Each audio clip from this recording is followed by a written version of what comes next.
Edisi kali ini kita akan membicarakan tentang doa yang dibaca ketika ada dedengkot atau pimpinan aliran sesat meninggal. Artinya kalau Salafi Wahabi aliran sesat, maka celakalah orang-orang yang haji dari Indonesia dan mereka bermakmum dengan orang-orang Salafi di Mekah sana. Bab ini menjelaskan apa yang dikatakan ketika mendengar musuh Islam meninggal. Musuh Islam. Jadi Kiai Idrus Ramli ini sudah menganggap Ustadz Yazid Jawas itu sebagai musuh Islam. Allah Azza wa Jalla telah membunuh Abu Jahal. Abu Jahal sudah mati. Ketika mendengar Ustadz Yazid Jawas meninggal, kenapa Kiai Idrus Ramli malah membacakan hadis tentang Abu Jahal? Apakah menyamakan Ustadz Yazid dengan Abu Jahal? Kebablasan ya. Atau selain mereka dari pengikut aliran bid'ah, aliran sesat yang merusak agama seperti Wahabi. Tuh, ahli bid'ah orang Wahabi katanya teman-teman. Yang mengerjakan banyak perkara bid'ah siapa? Yang dituduh sesat dan menyesatkan Wahabi. Mau kemana Kiai?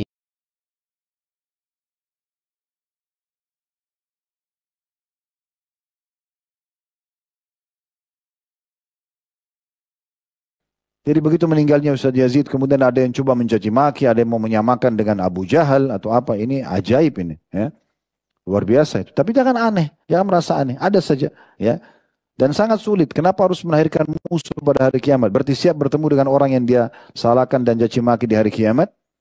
Apa sudah tidak ada kegiatan lain yang harus dilakukan aktivitas dari sunnah-sunnah Nabi sehingga harus mencari kesalahan orang apalagi sudah meninggal?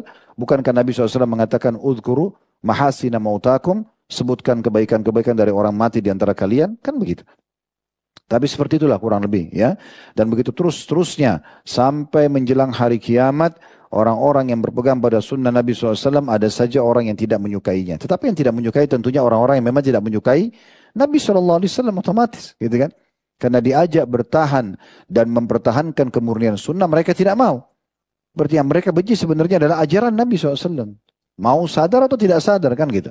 Allahu a'lam.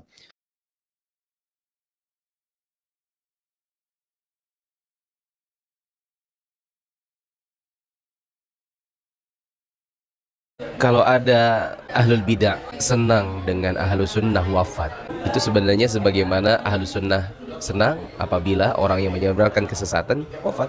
Kalau orang memang sudah merasa di atas kebenaran, lalu dia merasa bahwa yang sunnah ini justru di atas kesesatan, kalau Allah belum kasih dia hidayah, mau bagaimana lagi?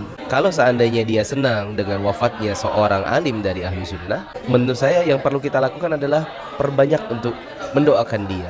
Semoga Allah kasih dia hidayah. Kalau rame-rame yang mendoakannya, mana tahu ternyata Allah balikan hatinya. Akhirnya dia kenal dengan sunnah, dia wafat dalam kondisi sudah mengenal sunnah, bahkan bisa jadi mengajak orang-orang yang dulu dia sesatkan agar juga bisa mengenal sunnah. Berapa banyak pendeta yang dulu memurtadkan orang, belakangan akhirnya Allah kasih dia hidayah, lalu dia berusaha untuk mengislamkan orang-orang. Ya, semoga saja.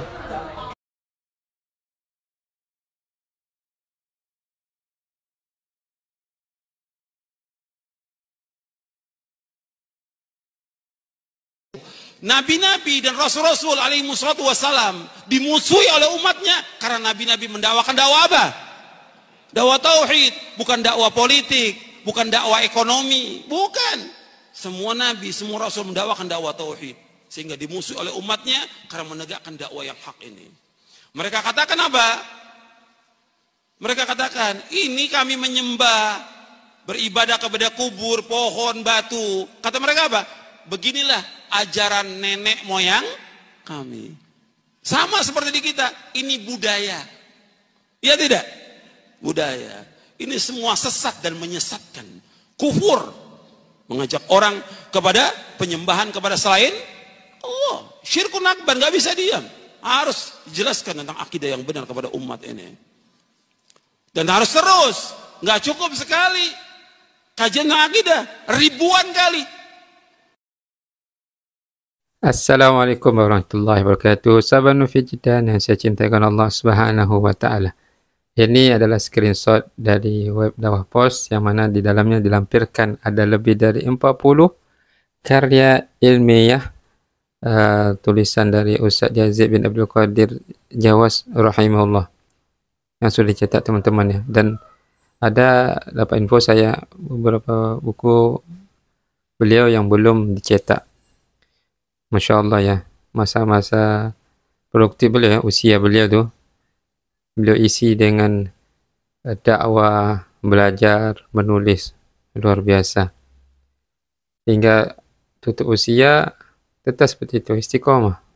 Ini untuk istiqomah ini berat teman-teman ya. Dan beliau alhamdulillah usia beliau penuh dengan keberkahan. Semoga Allah terima seluruh amal kebaikan beliau dan bentuk kasih sayang beliau kepada umat ini. Yang mana beliau ini telah menjual diri beliau ya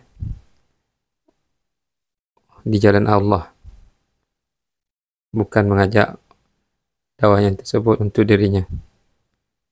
Itulah saya pernah dengar ya perkataan ya Imam Malik rahimahullah, kalau nggak salah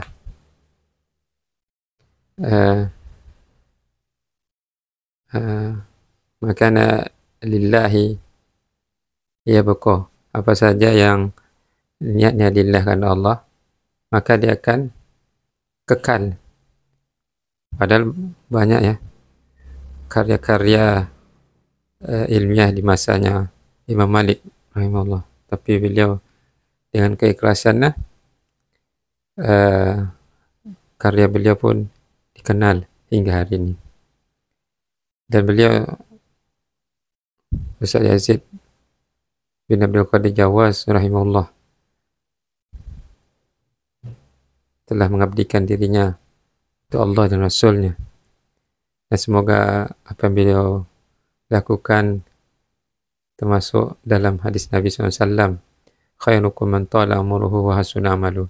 Sebaik-baik kalian adalah yang Allah panjangkan umurnya, yang mana panjang umur tersebut dia isi dengan kebaikan. Dan semoga apa yang beliau lakukan tersebut diterima Allah. Dan Masya Allah ya, amal jariah beliau yang terus insya Allah mengalir ya. Dan ini yang harusnya dilakukan juga oleh para murid-murid beliau, yaitu terus menyampaikan dakwah tauhid, mengajak kepada sunnah Nabi SAW agar amal jariah tersebut terus mengalir. Dari 3 video tersebut teman-teman ya, respon dari Bang Heri Pras, tanggapan Ustaz Khalid Basalama dan Ustaz Nufli Safitra dan lain-lainnya, ada banyak ya, yang mana mereka itu dengan akal mereka yang sehat, mereka mengetahui bahwa apa yang disampaikan saya itu adalah kebenaran, tidak ada di situ penyimpangan. Kenapa ada yang menolak dakwah Ustaz Yazid rahimahullah? Karena memang mereka itu sudah jauh menyimpang dari jalan yang lurus, sudah terlalu banyak berlumur dengan maksiat, sehingga susah untuk membedakan mana hak, mana yang batil. Dan kita sebagai orang yang sudah mendapatkan hidayah, yaitu mendoakan mereka, karena kebanyakan mereka itu tidak tahu. Kebanyakan mereka itulah korban dari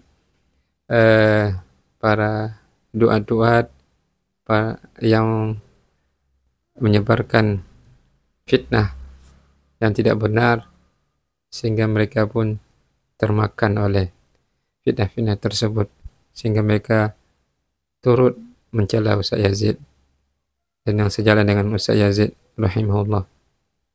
Oleh karena itu, di sini saya menasihati diri saya pribadi dan kita semua agar kembali mempelajari tauhid dengan benar, karena itulah kunci kita untuk menuju surganya Allah Azza wa Jalla yang penuh kenikmatan, dan beramal sesuai dengan sunnah Nabi sallallahu alaihi wasallam, karena oleh itulah Nabi sallallahu alaihi wasallam diutus. Maka hendaklah kita menjadikan manhaj salaf jalan terakhir kita. Barakallahu fikum.